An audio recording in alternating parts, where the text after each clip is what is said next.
জয়গুরু। আমার জীবনপত্র সারথী যুগবতার পরম প্রেমা শ্রী ঠাকুর আমার পরমাধ্যা জগজ্জন শ্রী বর্ম পরম পূজ্যপাদ ও শ্রী বরদা শ্রী আচার্যদেব সহ গুরু পরিবারের সকলের চরণে আমার প্রণাম। আজকের এই মহতী অনলাইন সৎসঙ্গে উপস্থিত ইষ্টপ্রাণ দাদা ও মায়েরা, সবাইকে আনন্দিত জয়গুরু। আমাকে কি শোনা যাচ্ছে দাদা? আগে আমার আগে কথাগুলো কি আগে ঠিক আছে জয়গুরু? আমি আসলে অনেকক্ষণ যাবৎ কথাগুলি শুনছিলাম দাদাদের, খুব ভালো লাগলো।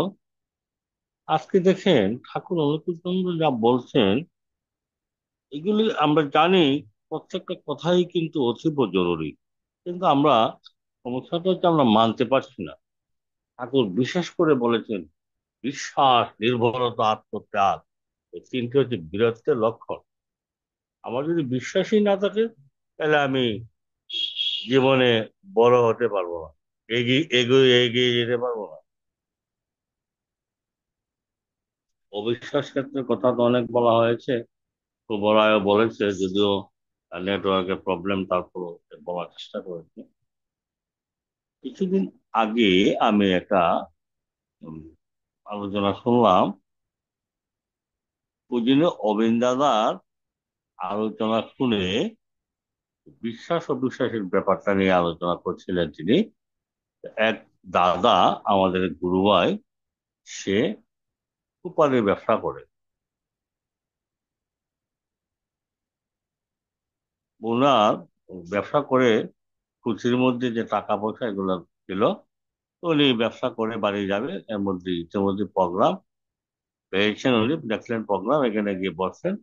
অভিনেতার কথা শুনে খুঁটি খুঁটিতে, ওনার খুঁটিতে যে টাকা পয়সা ছিল সব দিয়ে দিয়েছেন এই অনুষ্ঠানের মধ্যে।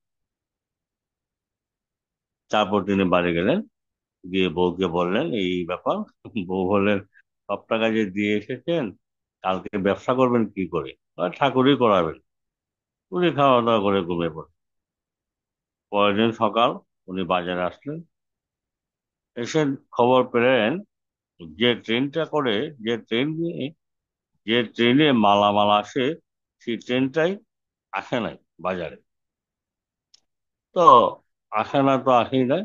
তো উনি কি কোনো না কোনো ভাবে একটা খবর পেলেন যে ট্রেনটা কয়েকটা মানে আগয়া রয়ে গেছে, স্টেশনের আগে, দুইটা স্টেশন আগে এখানে আটকা পড়েছে। উনি কি করলেন, সেখানেই গেলেন, গিয়ে দেখলেন যে ট্রেন থেকে মালামাল নামছে, ট্রেনিং হবে। তারপর উনি বাজারে ঘুরতে ঘুরতে শুরু করলেন, দেখ উনি খুঁজতেছেন আমাদের গুরু ভাইকে পাওয়া যায় কিনা। হাঁটতে হাঁটতে দেখলেন এক দোকানে ঠাকুরের বিগ্রহ টাঙানো, ভাবলেন এখানে গেলে অবশ্য গুরু ভাই পাবো। গেলেন, গিয়ে একজন দাদাকে পেলেন। উনি ওনার ওই গতকালকের ঘটনাটা বললেন যে দাদা এই ব্যাপার, এখন আমার কাছে তো একটি টাকাও নেই, আমি কিছু মাল নিতাম দাদা, আমার যদি আপনি কিছু টাকা পয়সা দেন, আমি বিক্রি করে আবার কালকে আপনার টাকাটা রিটার্ন দিয়ে দেবো। বলে যে কত টাকা? বললেন না দাদা, 200 টাকা দিলেই হবে। তো গুরুভাই ওনাকে 200 টাকা ধার দিলেন। উনি কি করলেন, এই 200 টাকার মাল কিনে ওনার বাজারে নিয়ে আসলেন। এসে দেখলেন আর কোনো দোকানদারের কাছে কোনো মালই নেই।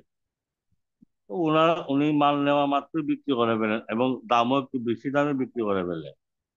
ওনার অনেক লাভ হয়ে গেছে। আমার কথা কি বোঝা যায় দাদা না?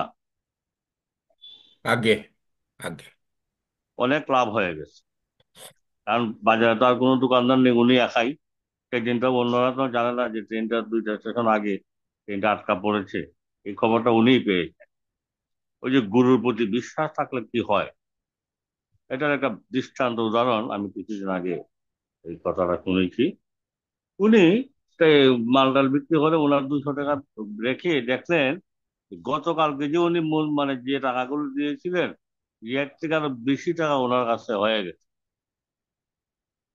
এটা পরম পিতার দয়া, এমনি এমনি ভাবে হয়, যদি বিশ্বাস থাকে, যদি আমাদের বিশ্বাস থাকে, এটা পরম পিতার দয়া, সবই হয়। উনি কি করে জানতেন 2 স্টেশন আগে ট্রেনটা এখানে আটকা পড়ে গেছে, এখানে মালগুলি ক্যারিং হবে? এখানে কি উনি গুরু ভাইকে খুঁজে পেলেন, সবই তার দয়াতে হয়। এমনি করে বহু বাস্তব ঘটনা আছে, বললে অনেক সময় লাগবে দাদা ভাইয়েরা। অনেক বাস্তব ঘটনা আছে, বিশ্বাসের দ্বারা কি হয়। কাজেই আমাদের বিশ্বাসটাকে পাকা করতে হবে, নতুবা কিন্তু কিছুতেই কিছু হবে না। পাকা বিশ্বাস চাই, কাঁচা বিশ্বাস হলে হবে না। বিশ্বাস জগৎটা বড় উর্বর, মানে কি, অনেক বড়, ধীরে ধীরে ধীরে ধীরে সে অনেক বড় হবে। ধীরে ধীরে ধীরে ধীরে সে অনেক বড় হবে। এমনি করে বাস্তব ঘটনা তো আমাদের এই এই বাজারে আমরা দেখতে পেয়েছি। আমাদের এই এতটুকু বয়সে আমাদের এলাকাতে আমরা কত দেখলাম, কত মানুষ উত্থান হয়েছে, আবার কত মানুষের পতন হয়েছে। কিন্তু যারা বিশ্বাসকে আঁকড়ে ধরে রেখেছেন, তারা কিন্তু এখনো এখনো কিন্তু বাড়তির দিকে আছে। যারা বিশ্বাসকে আঁকড়ে ধরে আছেন, তারা কিন্তু এখনো ধীরে ধীরে ধীরে ধীরে বেড়েই চলছে। এটা কিন্তু আমাদের বাস্তবে আমরা দেখতে পাই।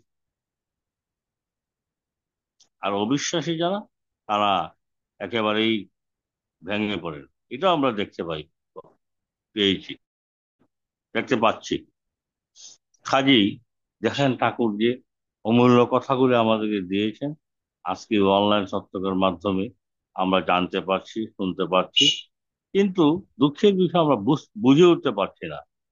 এখন আমরা সবাই বুঝে উঠি, আমরা ধীরে ধীরে আমরা সবাই কথাটাকে বিশ্বাস করি, তাহলে আমাদের জীবনে আমরা অনেক প্রাপ্তি পাবো, এটা আমার বিশ্বাস। আমি যখন দেওঘরে গিয়েছিলাম,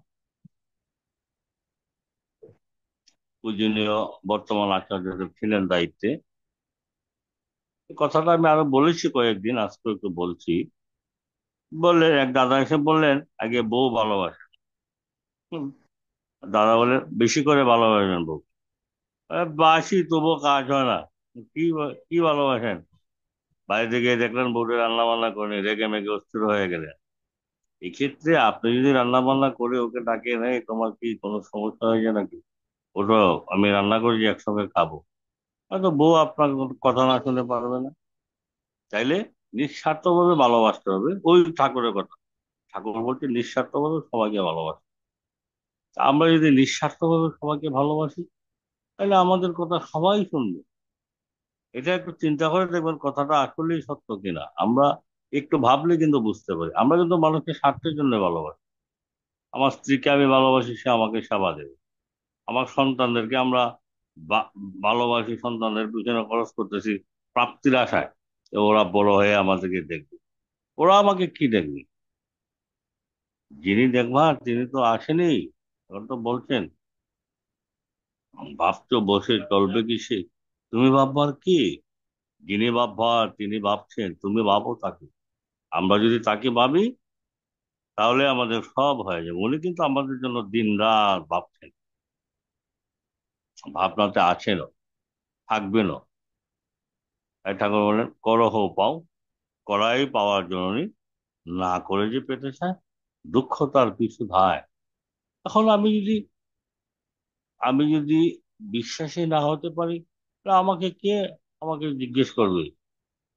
আমাদের আমাদের এই এলাকাতে আছে, এখনো আছে, অনেক গৃহস্থ পরিবার আছে, তারা ব্যাংকে এখনো টাকা পয়সা রাখে না।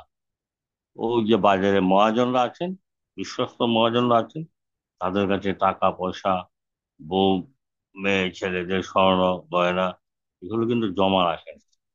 আগে তো খুব ছিল, আগে তো মানুষ ব্যাংক সম্বন্ধে ধারণাই ছিল না। এখন তো অনেকে ব্যাংকে টাকা পয়সা রাখেন। আবার এখনো আছে অনেকেই কিন্তু ব্যাংকে যাওয়া আসা করে না, তো মহাজনদের কাছ থেকে টাকা রাখেন। আবার যখন প্রয়োজন হয়, তখন মহাজনদের কাছ থেকে নিয়ে যায়। এটা কিন্তু বাস্তব কথা বলছি, কাল্পনিক কিছু নয়, বাস্তব। তাইলে বিশ্বাসী হতে হবে। এটা একদিনে হয় না, আস্তে আস্তে আস্তে আস্তে হওয়ার প্রয়োজন। আমরা সবাই বিশ্বাসী হব, আমরা অবিশ্বাস থেকে দূরে সরে আসবো, বিশ্বাসী হব, তাইলে আমাদের প্রাপ্তি ঘটবে।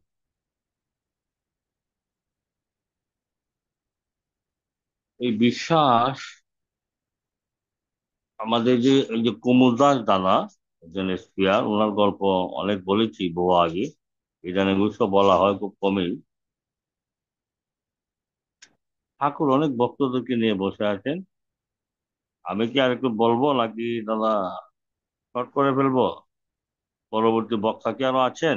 আগে সুজিত, আগে বলেন তবে। সংযুক্ত করে ফেলবো। এই কথাটা বলেই শেষ করছি। তো ঠাকুর অনেক ভক্তদেরকে নিয়ে বসে আছে, হঠাৎ করে বলে, "এই, আমাকে কি বাঘের বাচ্চা দিতে পারিস?" সবাই নীরব হয়ে গেছে, এখানে অনেক বড় বড় ভক্ত। সবাই চুপ করে বসে আছেন। কুমুদ দা বলেন, আগে আমি পারবো, জানি আয়।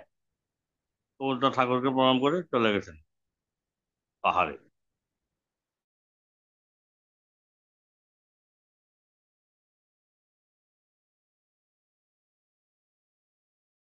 সমস্যা আছে, যাই হোক। হ্যাঁ। তো কুমুদ দা বাঘের বাচ্চা এনে ঠাকুরের কাছে রেখে ঠাকুরকে প্রণাম করলেন। সবাই অবাক হয়ে গেল, হতভম্ব হয়ে গেল, এটা কি করে সম্ভব? বলেন তো দাদা মায়ের, এটা কি করে সম্ভব? কিন্তু কুমুদ দা তো আমাদের মধ্যে একজন মানুষ, সাধারণ মানুষ।